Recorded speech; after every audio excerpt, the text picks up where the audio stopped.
सनातन धर्म के महत्वपूर्ण धर्म ग्रंथ रामायण के रचयिता महर्षि वाल्मीकि जी की जयंती है। वाल्मीकि जयंती अश्विन मास की पूर्णिमा को मनाई जाती है।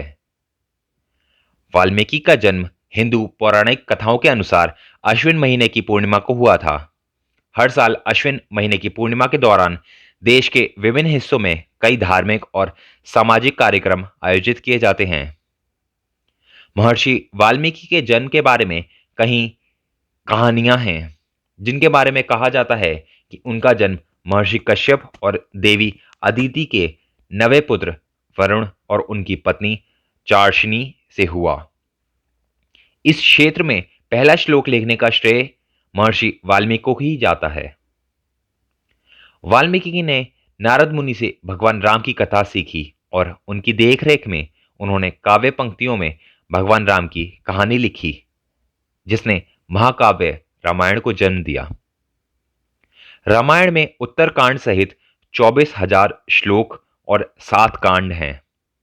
रामायण लगभग 4,80,000 शब्द लंबा है, जो एक अन्य हिंदू महाकाव्य महाभारत के संपूर्ण पाठ की लंबाई का 1/4 या एक पुराने ग्रीक महाकाव्य इलियड की लंबाई का लगभग 4 गुना है। अपने महाकाव्य रामायण में उन्होंने अनेक घटनाओं के समय सूर्य, चंद्र तथा अन्य नक्षत्र की स्थितियों का वर्णन किया है।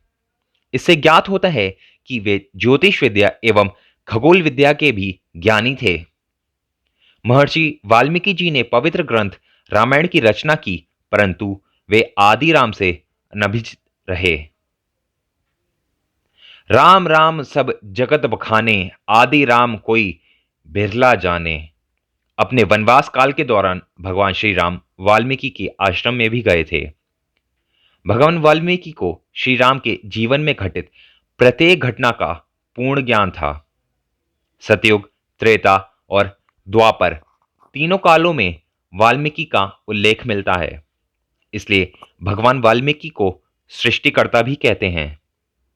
रामचरितमानस के अनुसार जब श्री राम वाल्मीकि के आश्रम में गए तो आदि कवि वाल्मीकि के चरणों में दंडवत प्रणाम करने के लिए वे जमीन पर डंडे की भांति लेट गए और उनके मुख से निकला, तुम त्रिकालदर्शी मुनिनाथा, विश्व बदर जिमि तुमरे हाथा।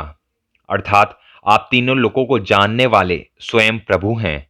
यह संसार आपके हाथ में एक बैर के समान प्रतीत होता है। महाभारत काल में भी वाल्मीकि का वर्णन मिलता है।